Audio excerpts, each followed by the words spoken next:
Ini kita akan membahas tentang Uban Nabi. Kajian ini diselenggarakan setiap hari Kamis pada maghrib sampai dengan selesai di Masjid At-Tauhid, Jalan PAK Abdurrahim, nomor 326, Talang Semut, Bukit Kecil, Palembang. Mari kita simak apa yang akan beliau sampaikan.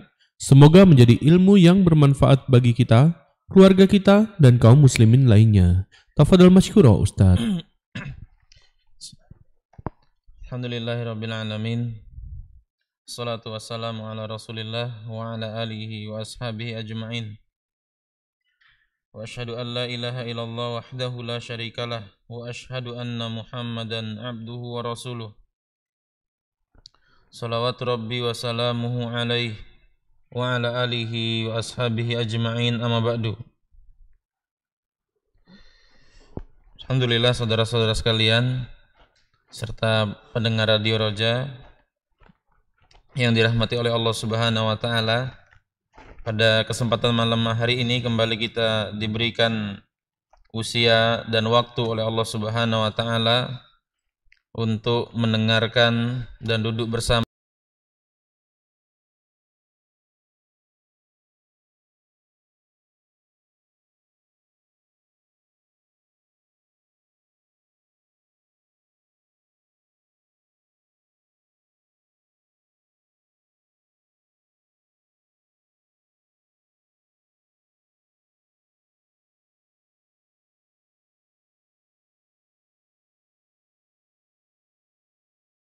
alaihi wasallam.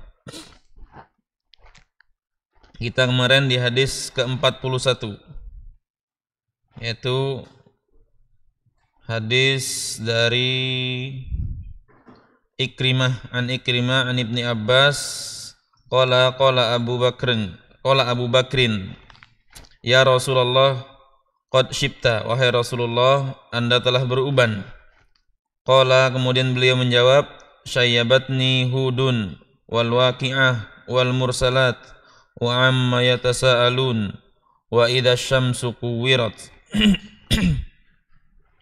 Yang membuat aku beruban adalah surat Hud, surat Al-Waqi'ah, surat Al-Mursalat, amma yatasaalun, surat An-Naba, dan idza syamsu kuwirat.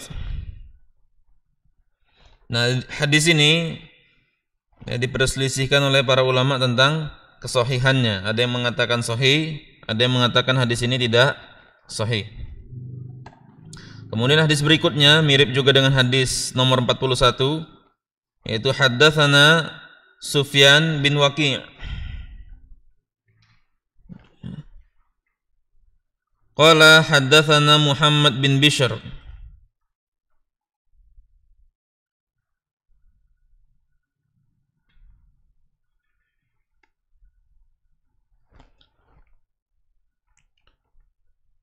An Ali ibn Salih an Abi Ishaq an Abi Juhaifah qalu ya Rasulullah naraka qad syibta. Wahai Rasulullah, kami melihat, kata para sahabat berkata kepada Rasulullah, wahai Rasulullah, kami melihat Anda telah beruban. Qala, kemudian beliau mengatakan, qad syayyabatni hudun wa akhwatuha. Yang membuat aku beruban adalah surat Hud dan saudara-saudaranya.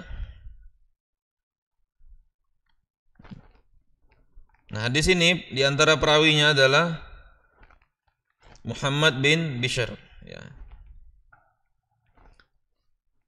Seorang ulama yang kharajalahu sittah, yang meriwayatkan, yang dicatat sebagai periwayat kitab yang 6. Apa kitab yang 6? 4 kitab sunan sama 2 kitab sahih.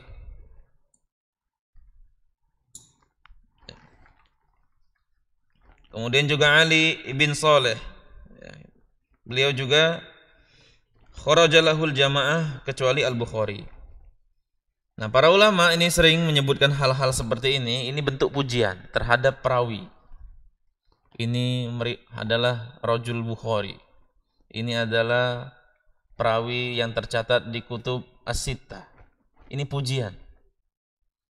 Ya. Kenapa kita katakan pujian? Kita bayangkan saja seandainya kita hidup di zaman itu.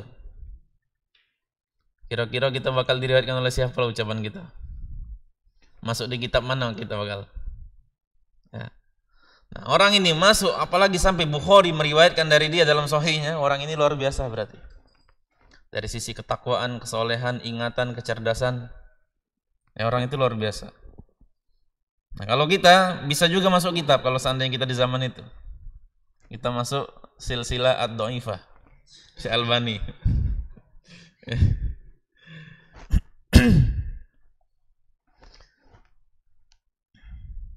Nah, kemudian kata Nabi SAW, kemarin sudah kita bahas bahwa uban Nabi SAW jumlahnya itu tidak lebih dari 20 helai. Ya, artinya Nabi itu tidak seseorang yang rambutnya putih. Ya, bukanlah sosok yang banyak ubannya. Ya, bukan seorang yang demikian keadaannya. Namun Nabi lebih cenderung rambutnya banyak hitam. Ya, dari sekian banyak rambut beliau yang kita katakan beliau itu rambutnya lebat, hanya 20 saja. Ya, bahkan kurang dari 20 uban beliau sallallahu alaihi wasallam. Nah, kemudian di hadis ini berikutnya dijelaskan yang menyebabkan beliau menjadi beruban adalah surat-surat. Ya, di antaranya surat Hud, Al-Waqi'ah wal Mursalat, wa amma yatasaalun, wa idza syamsu kuwirat. Kemudian disebutkan namanya Hud wa akhwatuha, Hud dan saudara-saudaranya. Maksudnya Hud dan surat-surat yang semisal yang menceritakan tentang hari kiamat.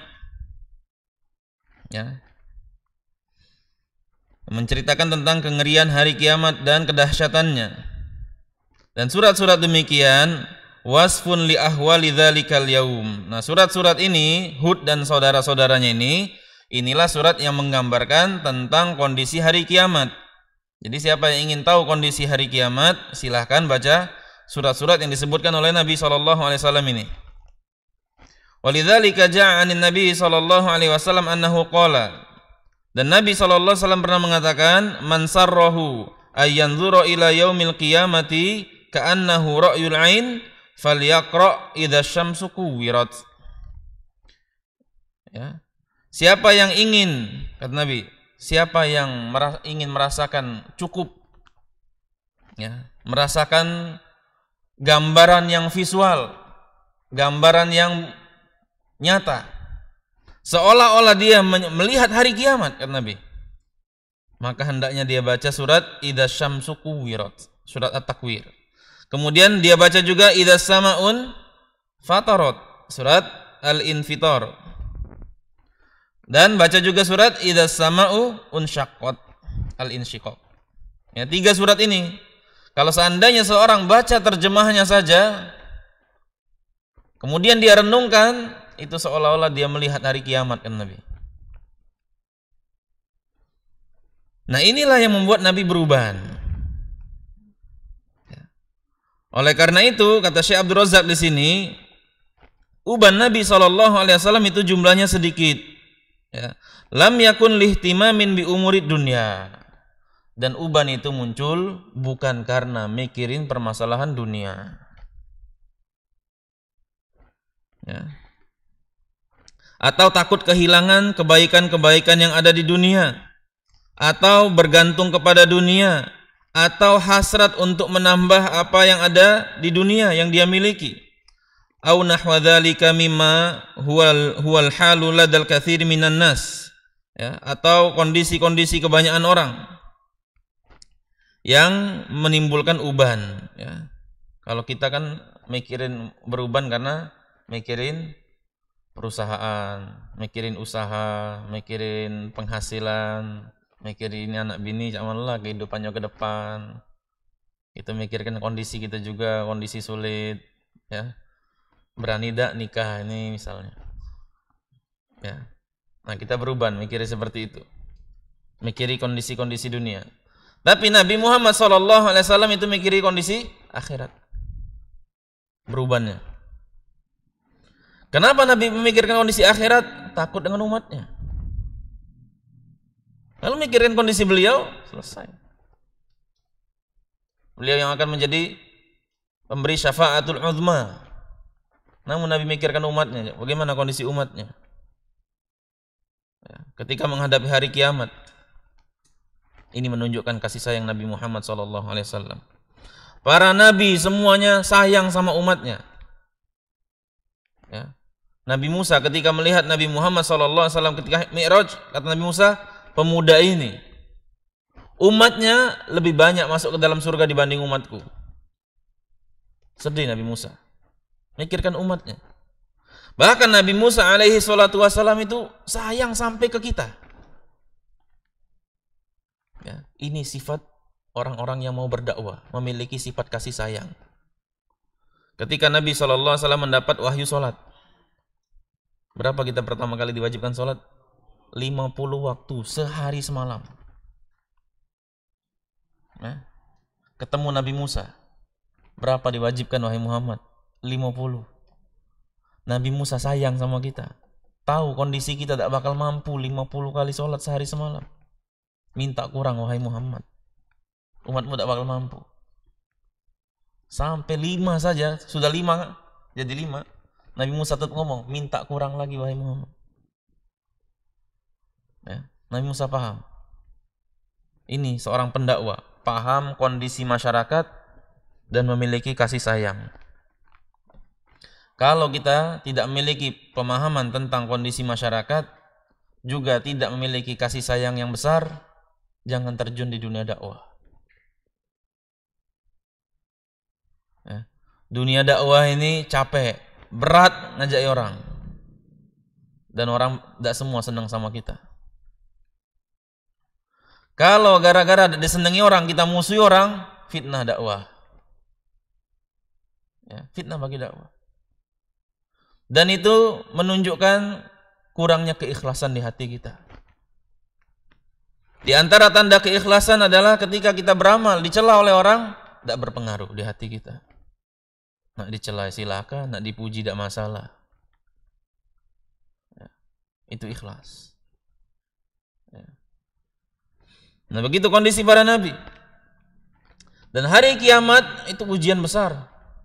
Orang ditanya, orang melewati sirat. Nabi pikir, sebagaimana ibu kita ketika kita menghadapi ujian, anak-anak kita atau kita waktu masih kecil menghadapi ujian, kita tidak belajar. Siapa yang paling susah?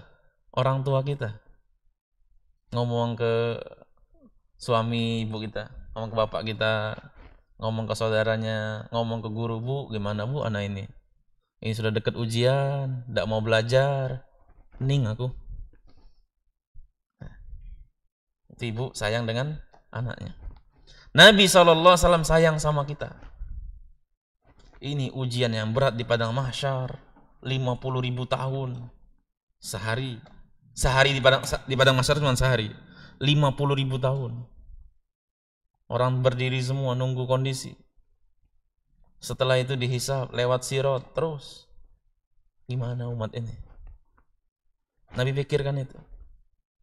Makanya Nabi SAW mengatakan, la yu'minu ahadukum hatta akuna ahabbu ilaihi min waladihi wa walidihi wan nasi ajma'in. Tidak sempurna keimanan salah seorang di antara kalian sampai aku lebih dia cintai dibanding anaknya, dibanding orang tuanya, dibanding semua manusia. Karena apa? Kasih sayang Nabi kepada kita itu besar. Orang tua kita mungkin mengkhawatirkan kita cuma dunia ini. Nah, kalau tidak belajar nak jadi apa di dunia? Khawatir orang tua kita. Nabi lebih besar kekhawatiran tentang sesuatu yang berdampaknya lebih berbahaya. Kalau celaka di sini selama-lamanya, kehidupan abadi celaka terus. Ya. Tentang bagaimana orang-orang yang berbahagia, orang-orang yang celaka itu dipikirkan oleh Nabi. Makanya Nabi sampai berubah mikir ke ini. Makanya wajib kita cinta kepada Nabi kita dengan kecintaan yang besar. Karena Nabi SAW punya jasa besar pada kita. Ya. Dan salah satu faktor yang harus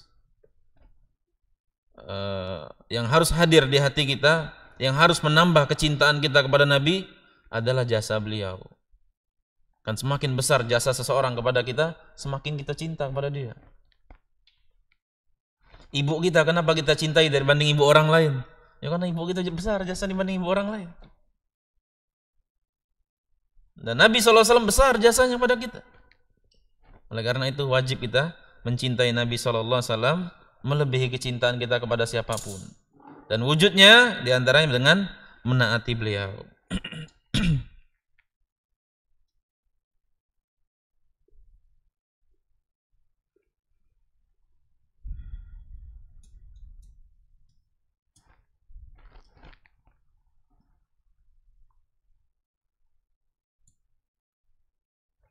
Kemudian ayat ini juga, hadis ini menjelaskan kepada kita tentang betapa agungnya Al-Quran dan betapa besarnya manfaat mentadaburi Al-Quran, merenungkan makna-maknanya.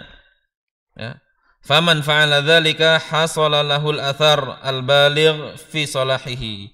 Siapa yang merenungi Al-Quran, mentadaburinya, memikirkan makna-maknanya, maka akan memiliki pengaruh yang besar atas perbaikan dirinya, atas kesucian jiwanya, dan kesuksesannya di dunia dan di akhirat.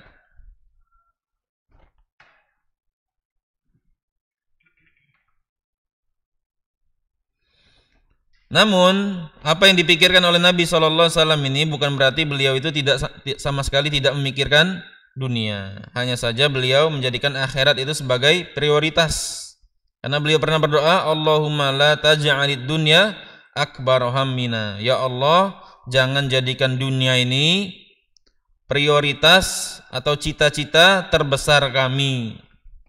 Artinya cita-cita terhadap dunia itu ada. Ya, boleh seseorang. Namun tidak boleh sampai mengalahkan cita-cita besar atau prioritas, yaitu mengerjakan amalan akhirat.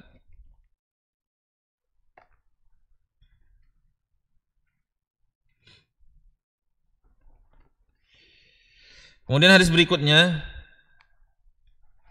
Hadatsana Ali bin Hujr qala anba'ana Syu'aib bin Safwan an Abdul Malik ibn Umair an Iyad ibn Laqid al-Ijli an Abi Rimthah at-Taimi qala ataitu an-nabiyya sallallahu alaihi wasallam wa ma'iya ibnun li. Ya. Kata seorang sahabat, Abu Rimthah At-Taimi. At-Taimi ini berarti dia satu kabilah sama Abu Bakar. Abu Bakar itu dari Bani Taim. Aku datang menemui Nabi SAW dan aku membawa serta anakku. Qala fa'urituhu fakultu lamma ra'aituhu. Kemudian aku perlihatkan anakku ini.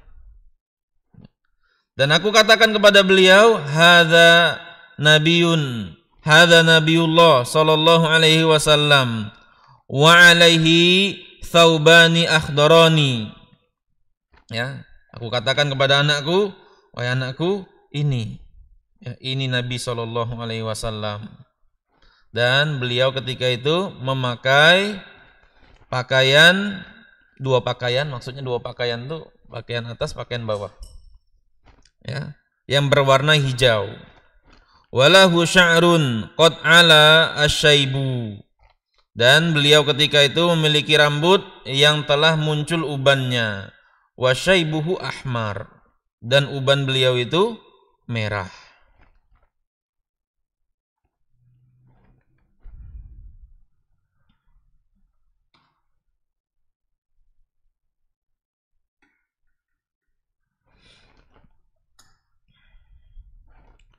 Nah, sahabat ini mengabarkan kepada kita bahwa dia menemui Nabi SAW dengan membawa serta anaknya.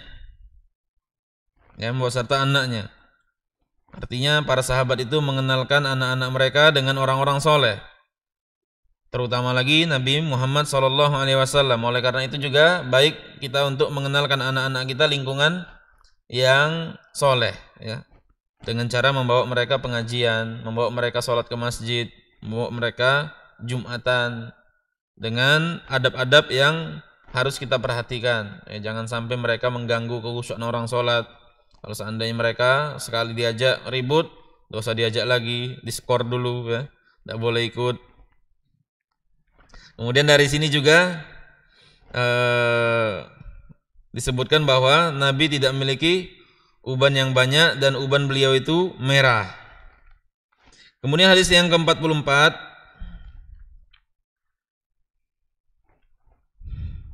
Haddatsana Ahmad bin Mani qala haddatsana Suraij ibn Nu'man qala haddatsana Hammad ibn Salamah an Simak ibn Harb qala qila li Jabir ibn Samurah.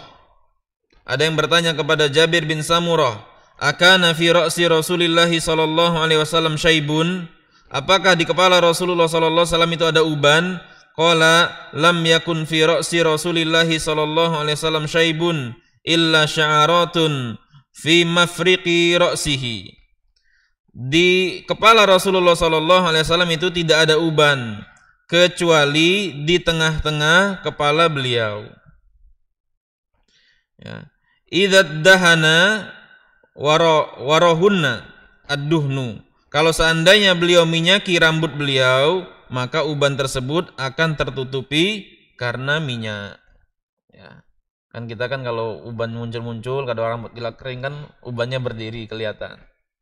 Pas kita minyaki, ubannya jadi jatuh, tidak kelihatan begitu banyak. Nah, Nabi SAW ubannya dikit, diminyaki, hilang, nggak kelihatan. Karena uban beliau itu di sela-sela. Ya.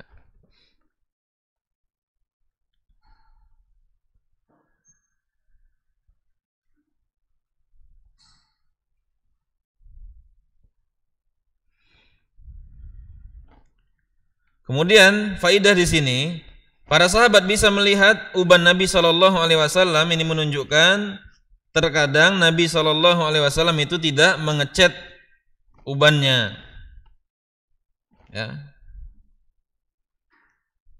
Kan Nabi SAW menyuruh kita untuk ngecat uban, ganti kan Nabi.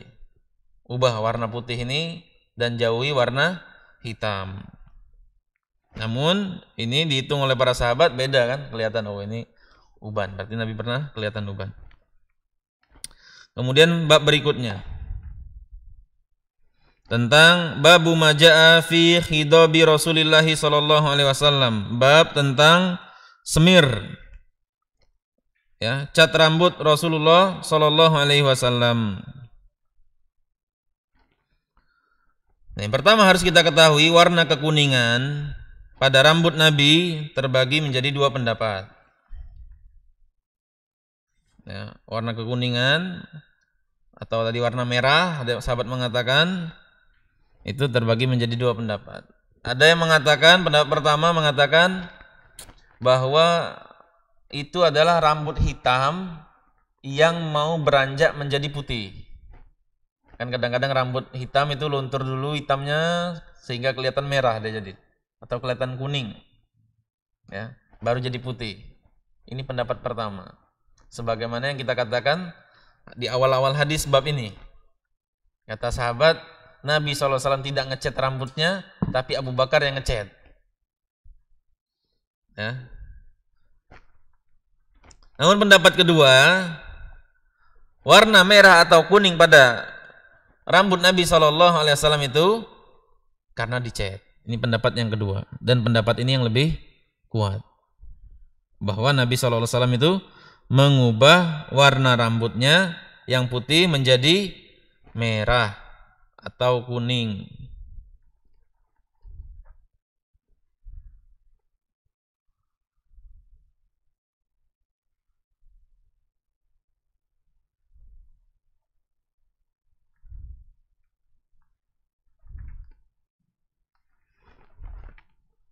Ya, hadis pertama pada bab ini dari Abu Rimthah, ya, sahabat Abu Rimthah. Qala ataitu Rasulullah sallallahu alaihi wasallam ma'a ibnin li. Ini hadis yang tadi, ya. Aku datang menemui Rasulullah sallallahu alaihi wasallam bersama anakku. Faqala ibnu kahadha. Ini riwayat yang lain dengan versi yang berbeda. Ini anakmu, kata Nabi. Artinya dia baru pertama kali ngajak anaknya. Fakultu na'am ashhadu bihi.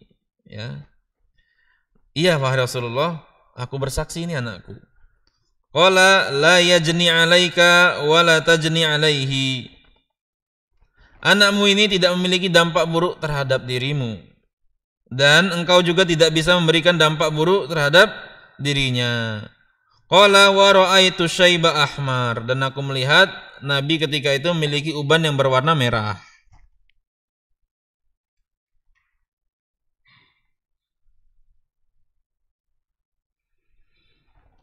Ya.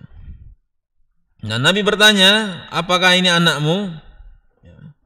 Artinya kemudian dia katakan, iya ini anakku, anak kandung, bukan anak dari istri atau anak yang akui jadi anak. Ini seorang anak, bukan dari nasab dia, bukan dari keturunan dia, kemudian diakui jadi anak juga bukan.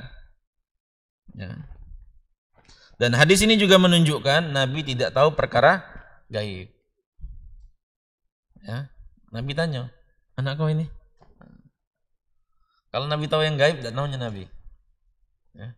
Tidak perlu Nabi katakan, tidak usah sebut-sebut, ini anak kau tahu aku. Ya. Dan banyak Nabi SAW itu tidak tahu perkara yang gaib. Banyak hadis-hadis yang menjelaskan Nabi tidak tahu perkara yang gaib.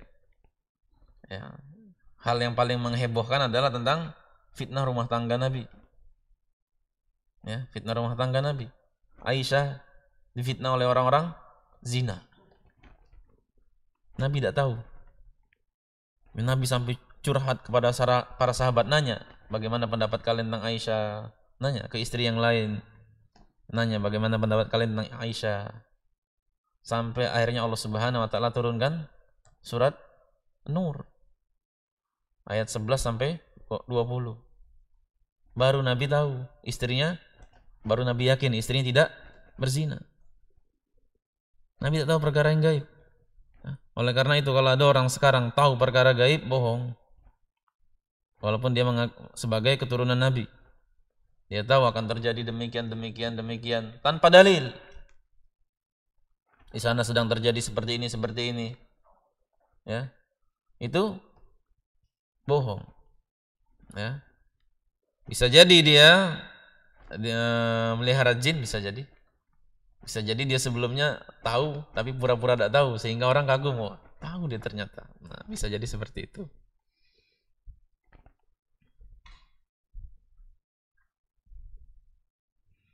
Kemudian hadis ini dijadikan dalil oleh Syafi'iyah. Kalau dalam hadis riwayat Ibnu Umar, ini hadis nomor apa? 45. Kalau dalam riwayat Abdullah bin Umar, riwayat Bukhari dan Muslim, kata beliau, ra'an nabiyya sallallahu alaihi wasallam, ya, aku melihat Nabi sallallahu alaihi wasallam itu mengecat rambutnya dengan warna kuning. Ya.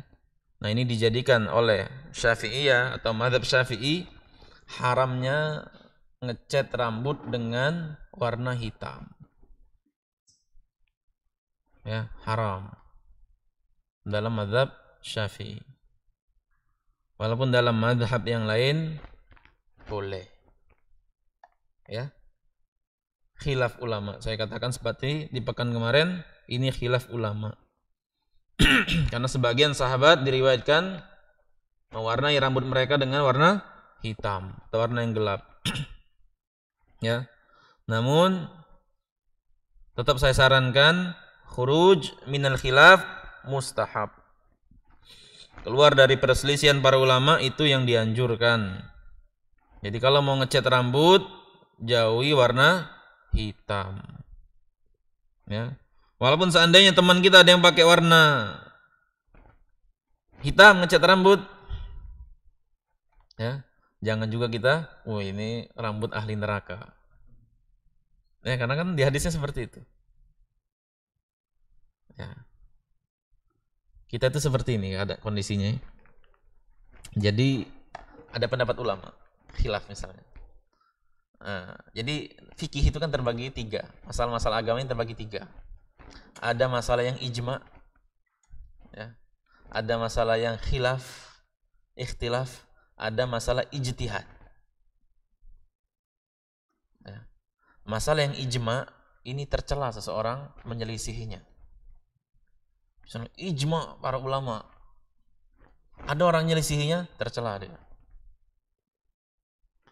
Nah, kalau ikhtilaf, perselisihan, ada orang yang menyelisihinya, biar, tidak masalah. Ya. Masing-masing tanggung jawab. Masing-masing tanggung jawab. Cuman kalau kita ditanya, kita katakan pendapat dia salah, pendapat saya benar. Kalau ditanya bohong, kita katakan itu salah. Yang benar ini kalau menurut aku. Tapi untuk memaksakan dia seperti kita, tidak boleh. Tidak boleh memaksakan. Kau salah aja itu, yang benar aja ini, harus ini mestinya. Nah, ini sebagian ikhwan kadang seperti itu. Ya, sebagian ikhwan kadang seperti itu. Dipandang semua masalah itu ijma. Ya. Sebagian ikhwan kita memandang semua permasalahan itu ijma. Dulu awal-awal ngaji Palembang itu, semua yang ngaji Ahlussunnah wal Jamaah biasanya goyang-goyang jarinya seperti ini kalau tahiyat. Yang tidak goyang dipertanyakan. Ya. Apa tuh komitmen dia terhadap manhaj para sahabat. Padahal itu khilaf. Ya. Termasuk doa bersama. Doa bersama itu khilaf. Doa bersama setelah sholat itu khilaf. Diperselisihkan oleh para ulama atau sunnah atau bukan. Jumhur ulama mengatakan sunnah. Kaget antum mungkin. Ya. Banyak ulama mengatakan itu sunnah. Atau banyak ulama, bukan kita sampai jumhur. Banyak ulama mengatakan itu sunnah. Namun pendapat yang lebih kuat tidak sunnah. Ya, karena Nabi tidak berdoa berjamaah ketika habis sholat. Ketika ada orang berdoa berjamaah ketika sholat, tidak boleh kita katakan kita lakukan amar ma'ruf nahi mungkar. Ya. Nah, kalau kita paham kondisi seperti ini, kita bakal tenang bermasyarakat. Tidak mudah kita nyala-nyala kuong. Ada lagi masalah ijtihad. Ya. Masalah ijtihad ini la ingkaro fi mas'alatil ijtihad. Tidak ada amar ma'ruf nahi mungkar dalam permasalahan ijtihad. Masalah yang baru, tidak ada di zaman Nabi SAW. Kemudian para ulama mengatakan, ini mengatakan haram, ulama ini. Ada ini mengatakan halal. La ingkaro. Kita tidak boleh mengingkari. Kalau ikhtilaf tadi boleh kita ingkari dengan kadar yang tepat. Dan masing-masing orang akan bertanggung jawab tentu dengan pilihan pendapatnya masing-masing. Ya. Tidak bisa dia katakan aku milih pendapat ini belah, ini lebih ringan. Ya. Aku milih pendapat yang boleh cat hitam belah. Ini catnya lebih ringan. Tidak boleh dia itu. Dia harus baca dalilnya. Setelah aku banding ke dalilnya ini sepertinya aku lebih cenderung pada pendapat yang ini. Jadi dia tuh membaca pendapat ulama, bukan mengeluarkan pendapat sendiri. Dia baca pendapat ulama yang membolehkan, pendapat ulama yang melarang. Dia simpulkan, kalau aku cenderung catnya lebih kuat yang ini alasannya, yang melarang ini. Ini sepertinya lebih kuat yang membolehkan ini. Nah, dia pilih. Karena dia tanggung jawab di akhirat. Tidak bisa seseorang ketika di akhirat dia dihukum oleh Allah Subhanahu wa taala, dia katakan, "Ya Allah, dulu aku melo itu.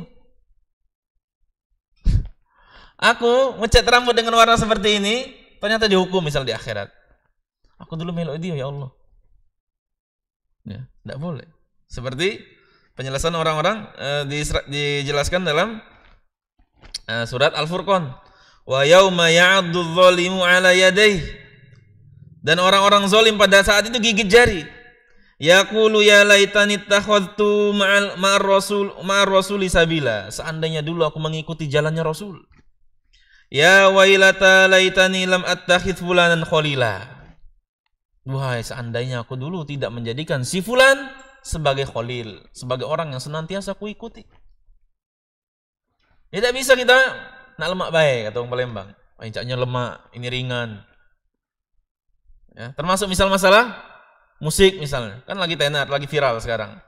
Ada yang mengatakan halal, ada yang mengatakan haram. Nah orang mengatakan, caknya lemaklah halal. Kalau aku caknya lemaklah halal, caknya ringan ini, mudah diamalkan.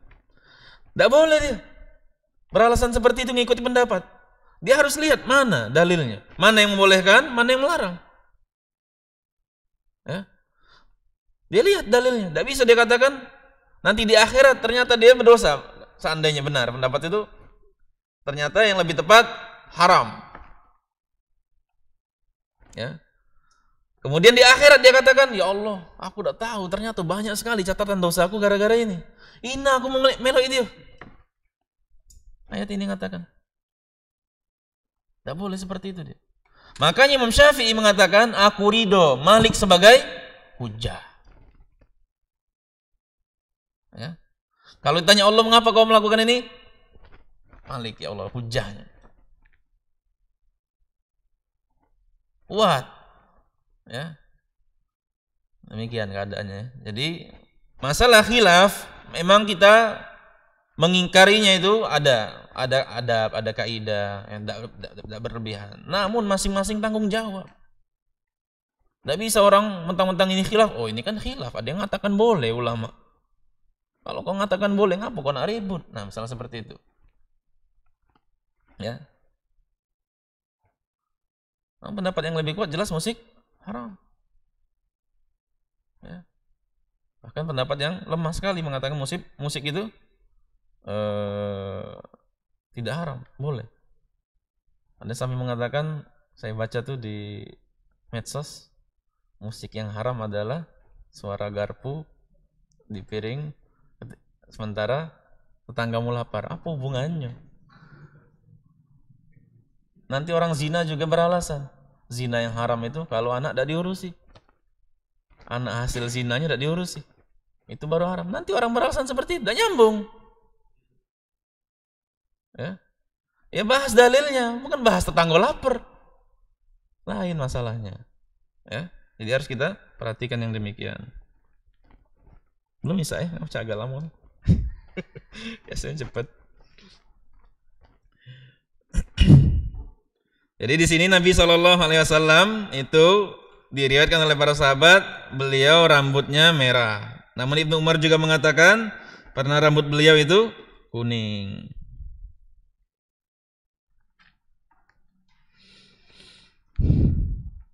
Kemudian hadis berikutnya.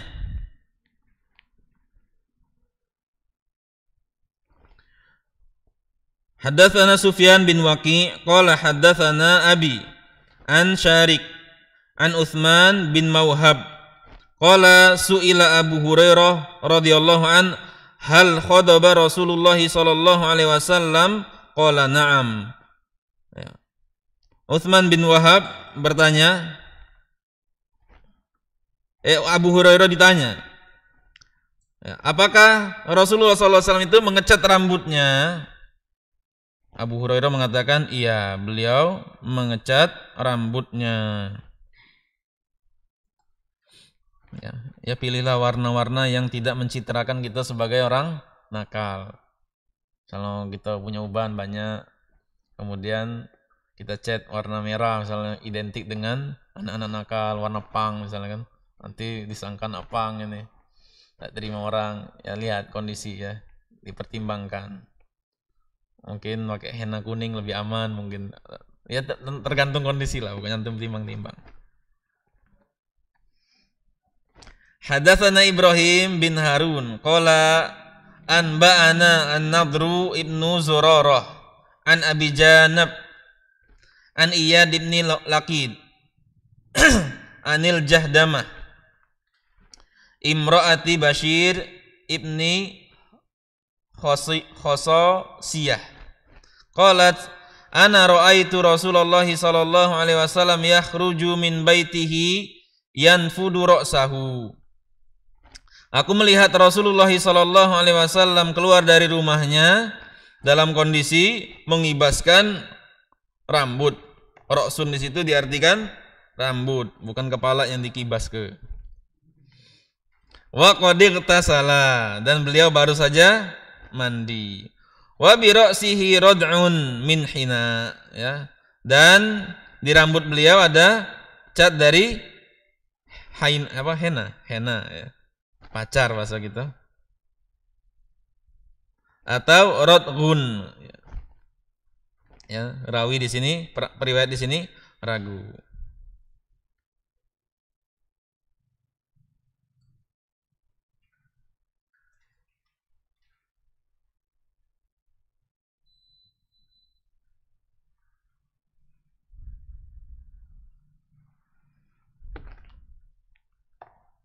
Kemudian hadis berikutnya, Haddatsana Abdullah bin Abdurrahman qala haddatsana Amr bin Asim qala haddatsana Hammad bin Salamah qala haddatsana Humaid an Anas qala raaitu sya'ra Rasulillah sallallahu alaihi wasallam makhduban.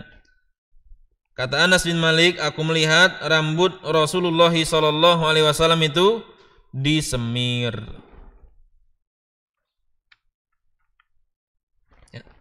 Isa ya. Ya, kita lanjutkan nanti insyaallah setelah Isa. Hah? Belum? Sudah ada off lah. Hah? 3 menit lagi? 3 menit lagi? Ya, sudah, bila.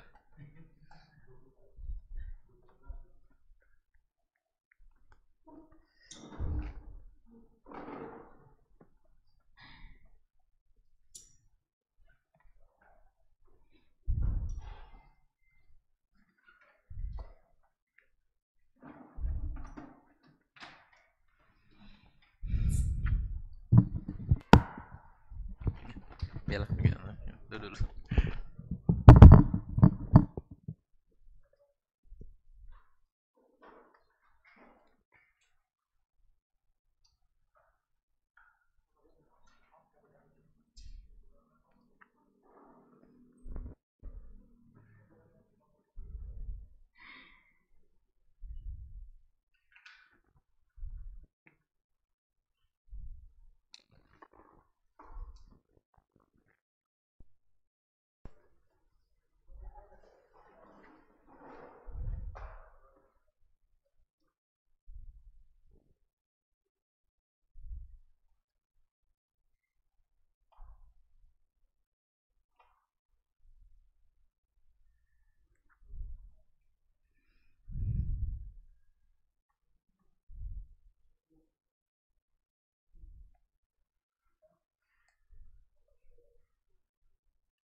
Ya, ayo, aratin dulu no. Ayo, sempit kalau udah baju, aduh katanya. Pokoknya komplek Busri muter-muter ya. Ayo.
Tadilu. Mari kita luruskan saf. Allahu Akbar.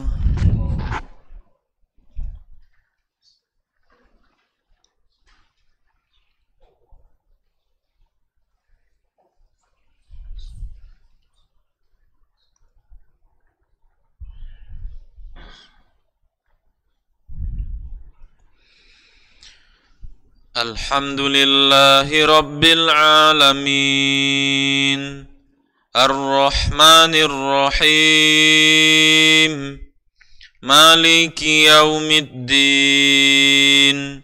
Iyyaka na'budu wa iyyaka nasta'in Ihdinas siratal mustaqim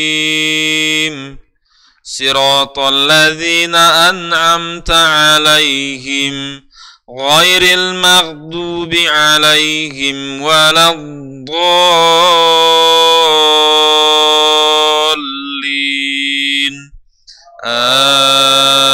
آمين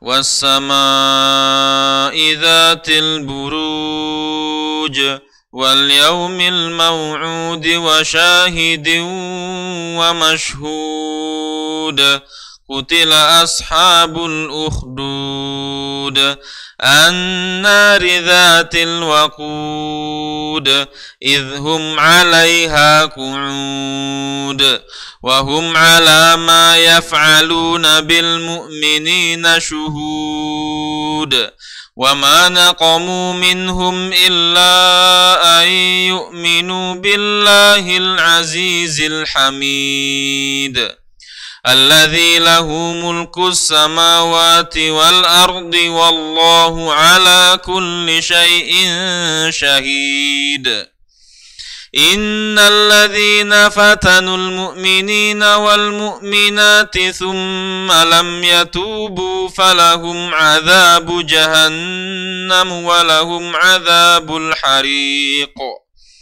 إن الذين آمنوا وعملوا الصالحات لهم جنات تجري من تحتها الأنهار ذلك الفوز الكبير إن بطش ربك لشديد إنه هو يبدئ ويعيد وهو الغفور الودود ذو العرش المجيد فعال لما يريد هل أتاك حديث الجنود فرعون وثمود بل الذين كفروا في تكذيب والله من ورائهم محيط بل هو قرآن مجيد في لوح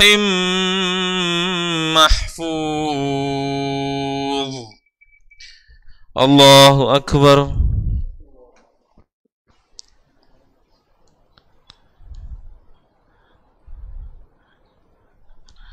سمع الله لمن حمده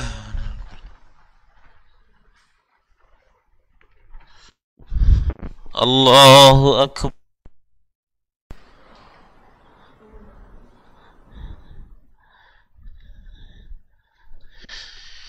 الله أكبر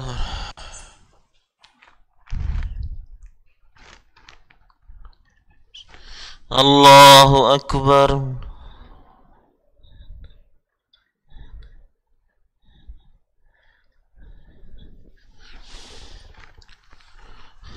الله أكبر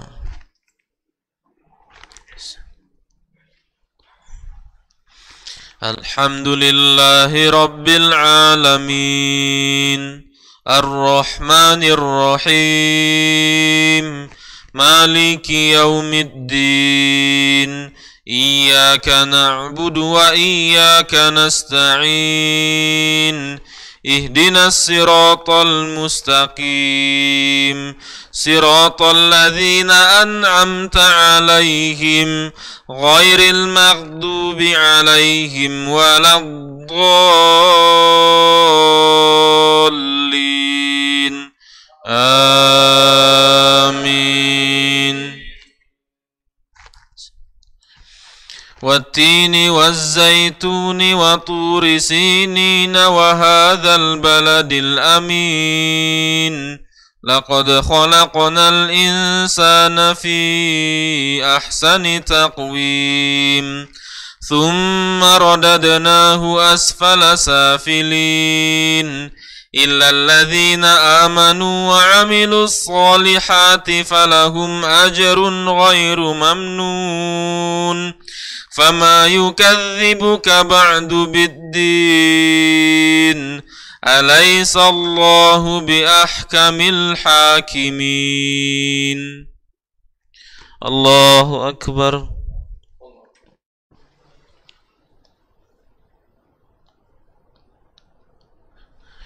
سمع الله لمن حمده.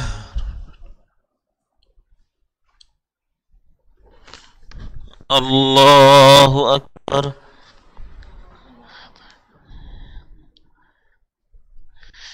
الله أكبر.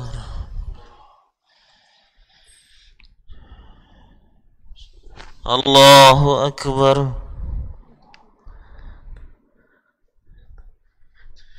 الله أكبر.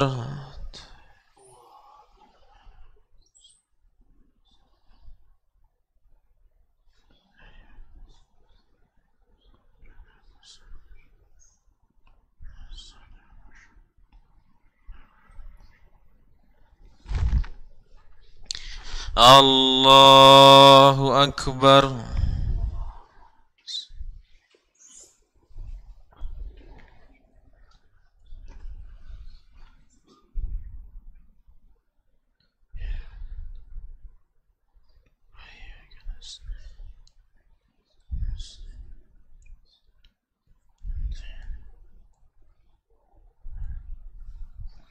الله أكبر.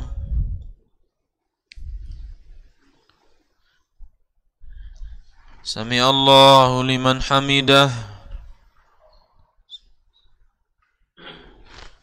الله أكبر.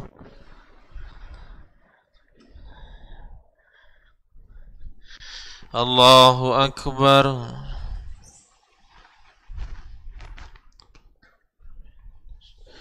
الله أكبر.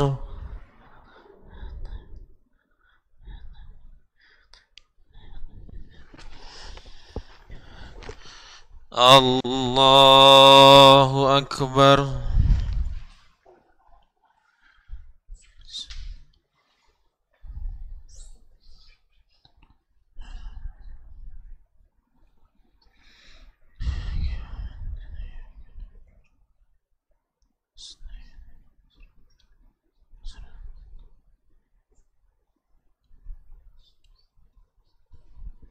الله أكبر.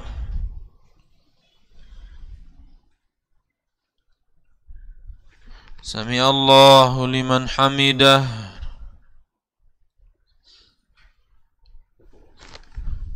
الله أكبر.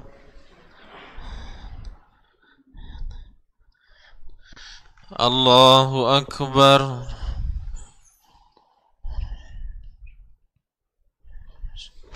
الله أكبر.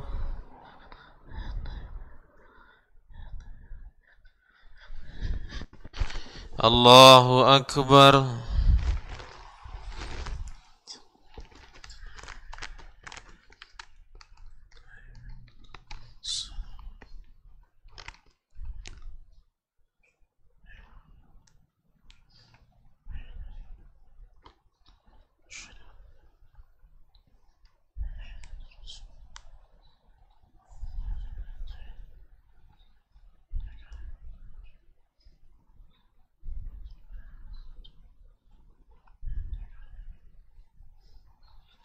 السلام عليكم ورحمة الله.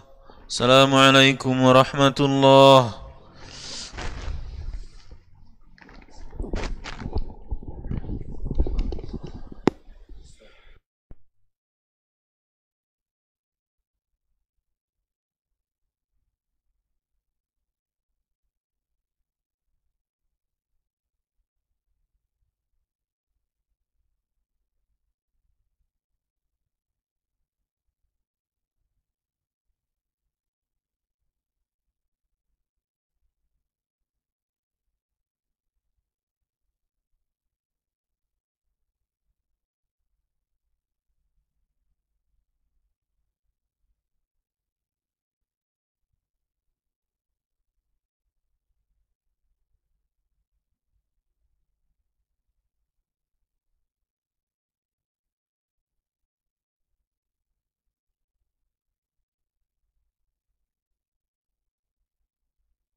Alhamdulillahirabbil alamin.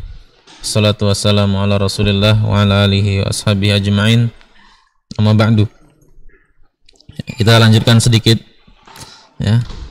Kajian kita selesaikan saja sampai bab ini, yaitu bab tentang cat rambut Nabi sallallahu alaihi wasallam atau semir rambut Nabi sallallahu alaihi wasallam. Dan kita tadi di hadis nomor 48 dari buku ini hadis dari Anas bin Malik, dia mengatakan Ra'aitu sya'ra Rasulillah sallallahu alaihi wasallam makhduban. Aku melihat rambut Rasulullah sallallahu alaihi wasallam itu disemir ya, atau terwarnai. Dan Anas bin Malik kita ketahui pembantu Nabi. Qala Hammad wa akhbarana Abdullah bin Muhammad bin Aqil. Qala ra'aitu sya'ra Rasulillah sallallahu alaihi wasallam 'inda Anas bin Malikin makhduban. Aku melihat rambut Rasulullah sallallahu alaihi wasallam yang berada di dekat Anas bin Malik, yaitu rambut beliau ketika itu disemir.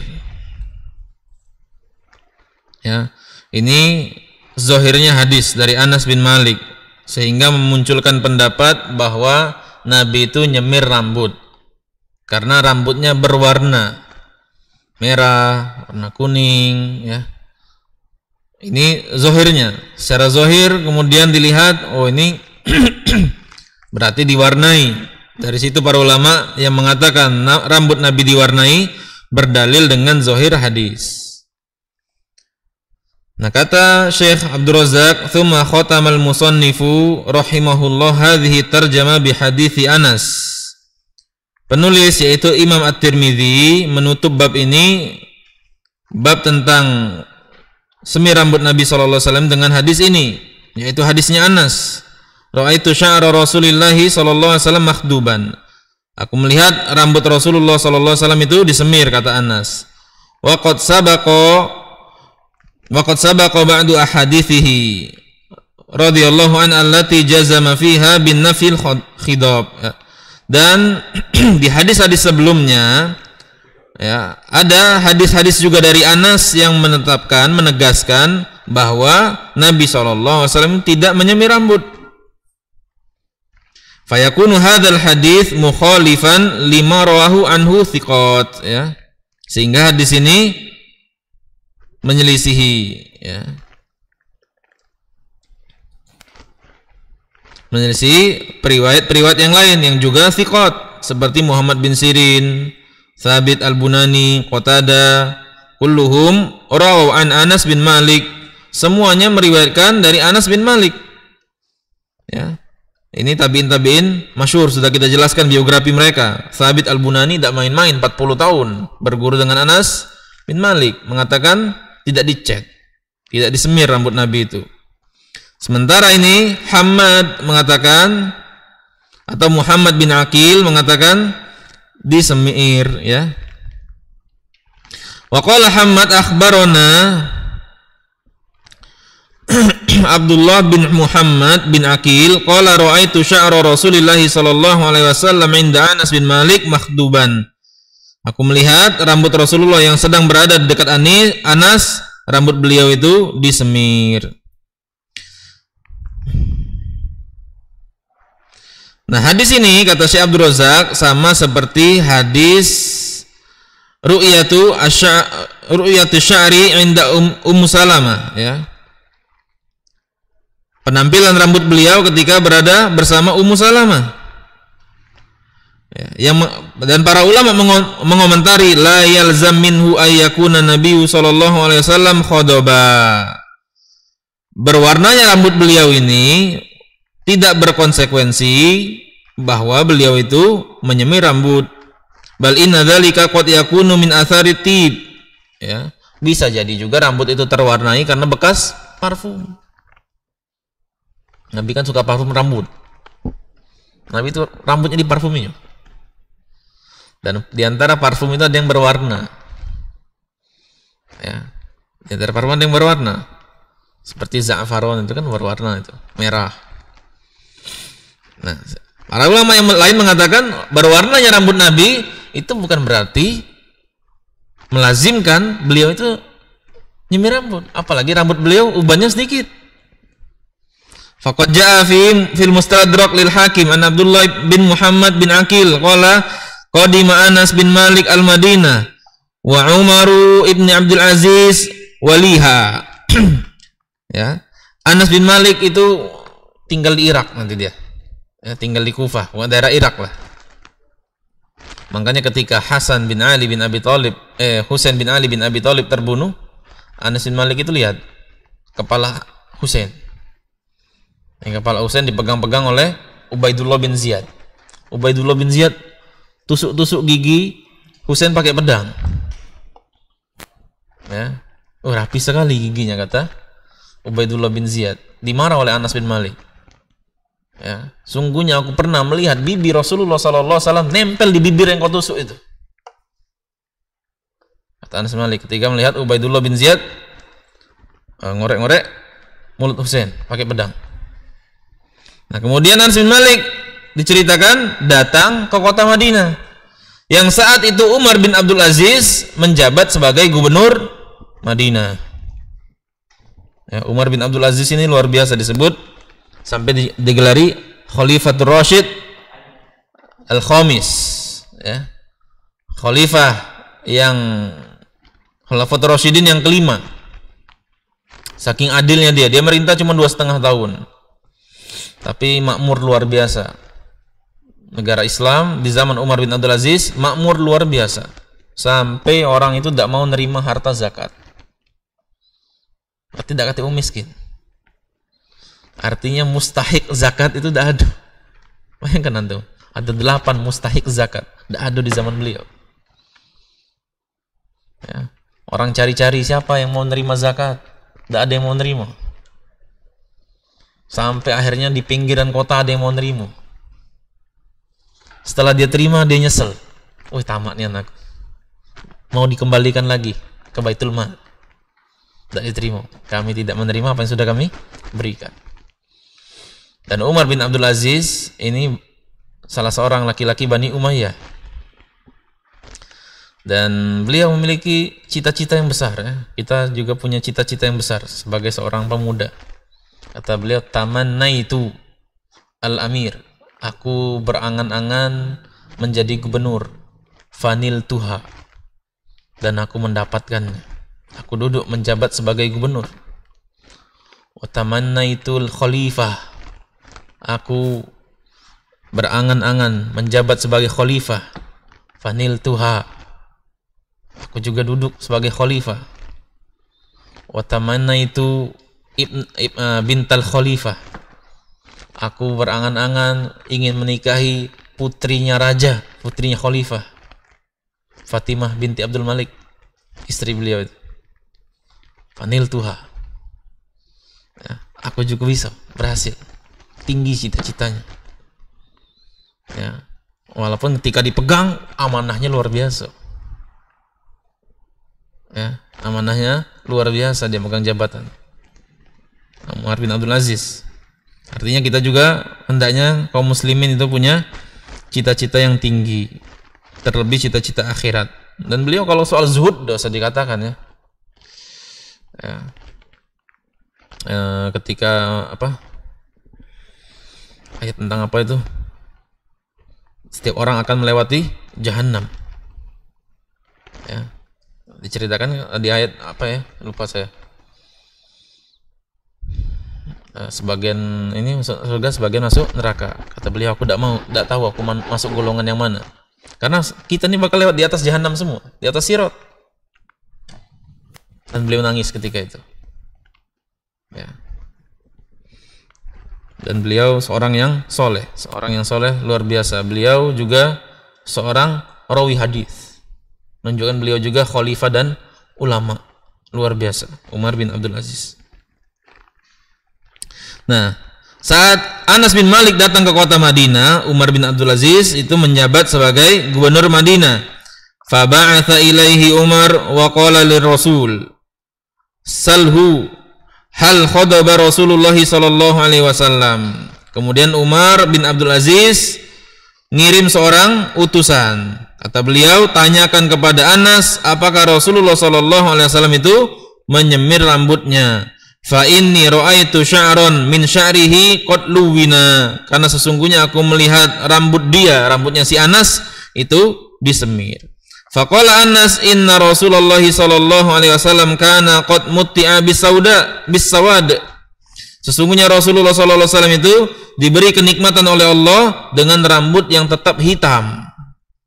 Ya banyak, rambut beliau kan lebat, ubannya cuma tidak sampai 20, artinya hitam rambut beliau. Walau addatu ma aqbalu alayya min syaibihi fi ra'sihi wa lihyatihi ma kuntu aziduhunna ala 11 syaibatan. Kalau seandainya aku menghitung rambut beliau, ya, uban beliau yang ada di kepala maupun yang ada di janggutnya, maka tidak akan lebih dari tidak akan lebih dari 11 uban. Wa inna ma hadzal ladzi lawin min at-tib alladzi kana yutayyibu sya'ra Rasulillah sallallahu alaihi wasallam. Akan tetapi warna tersebut itu berasal dari parfum yang beliau sallallahu alaihi wasallam itu biasa memberi parfum pada rambutnya. Ini kata Anas bin Malik. Walhasil anna al-ahadits as-sahihah dallat ala anna an-nabiy sallallahu alaihi wasallam kanat lahu sya'ratun yasiratun la tahtamilul khidab, ya. Oleh karena itu Nabi sallallahu alaihi wasallam itu memiliki rambut uban yang sedikit yang itu tidak memungkinkan untuk dicet. Mana sedikit? Gimana? Kama nukila an Anas wa ghairihi, sebagaimana dinukil dari Anas dan selainnya. Qala jam'un min ahli ilm, demikian juga ucapan para ulama. Wa amma ma ru'iya min humratin wa dhanna annaha khidab, adapun para ulama yang memandang bahwasanya warna kemerahan pada rambut beliau adalah cat, faqad takunu min athari duhni atau min athari tib, bisa jadi itu adalah bekas minyak atau bekas parfum, ya. Wa ila hadza dhahaba ba'du ahli ilmi, seperti oleh karena itu sebagian ulama di antaranya Imam Ibnu Katsir mengatakan man athbatal khidab faqad athbata ilman zaidan, ya. Siapa yang menetapkan Nabi itu mengecat rambutnya, maka dia telah menambahkan ilmu yang zaidan, ya, ilmu tambahan. Para sahabat menjelaskan seperti ini, disimpulkan opini. Maka mereka telah beropini. Wal muthbitu muqaddamun 'ala nafi. Sedangkan yang tetap itu lebih dikedepankan dari yang opini tadi. Wallahu ta'ala alam. Ini menurut pendapat ulama yang ini mengatakan Nabi itu tidak mengecat rambut. Nah, kalau antum belajar khilaf seperti ini, ulama itu punya alasan. Dari satu hadis mereka punya sudut pandang yang beda, makanya terjadi khilaf, ya. Nah, kalau kita belajar khilaf, nanti kita lebih lapang dalam bermasyarakat. Ada hal-hal yang memang perlu itu kita ingkari kalau itu ijma, ya. Ada hal-hal yang kita toleransi, ada hal-hal yang kita diamkan saja memang. Ada yang kita bantah sesuai kadarnya seperti ikhtilaf, ada yang kita diamkan seperti ijtihad. Ya, kita bagi-bagi, jangan kita anggap semua yang terjadi di masyarakat ini beda-beda ini masyarakat menyelisih ijma. Kita anggap ijma semua. Ribut kita. Ya. Tapi juga jangan dianggap khilaf semua. Ini khilaf. Apalagi khilafnya tidak mu'tabar. Sebagaimana ada orang mengatakan jilbab tidak wajib. Tidak teranggap khilaf seperti itu. Ya. Orang mengatakan jilbab tidak wajib misalnya. Walaupun dia profesor. Tidak mu'tabar. Tak teranggap. Kalau kita katakan khilaf semua, boleh semua. Ya. Nah, demikian apa yang bisa kita bahas pada kesempatan malam hari ini. Ya, pekan depan insyaallah kita akan bahas tentang celak. celak mata yang digunakan oleh Nabi Muhammad Sallallahu Alaihi Wasallam. Dan hadis-hadis tentang celak itu udah banyak. 1, 2, 3, 4, 5. Setelah itu bahas tentang pakaian Nabi ya. Demikian. Kalau ada yang ingin disampaikan silakan.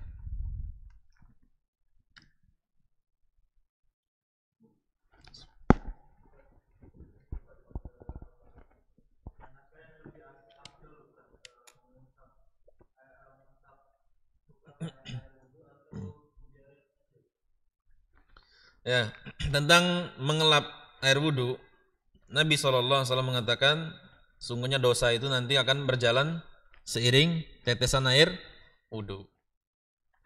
Nah, dari hadis ini sebagian orang mengatakan, oh berarti tidak perlu dilap. Air wudhu itu tidak perlu dilap, biar masih basah banyak netesnya, dosa kita banyak berguguran. Lalu bagaimana praktek Nabi SAW sendiri? Nabi punya handuk khusus untuk ngelap bekas wudhu. Ya, artinya ketika kita ngelap air wudhu tidak bertentangan dengan ucapan Nabi bahwa itu air wudhu itu dosa akan keluar seiring, tidak bertentangan. Ya, kita gabungkan antara ucapan Nabi dan praktek Nabi.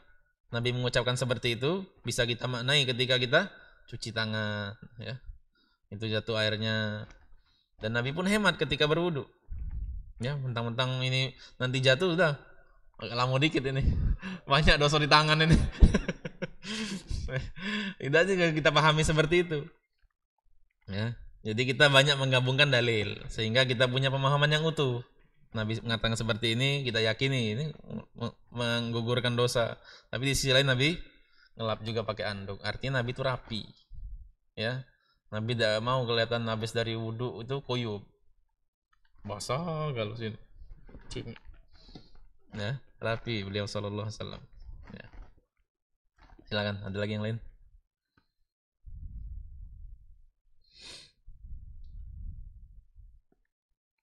Dah? Udah ada lagi? Nah, hujan ya. Gantung kehujanan ya. Kita selesaikan sampai di sini. Mudah-mudahan apa yang kita kaji ini bermanfaat. Ya. Kita baca doa kafaratul majlis. Subhanakallahumma bihamdika asyhadu an la ilaha illa anta astaghfiruka wa atubu ilaik. Assalamualaikum warahmatullahi wabarakatuh.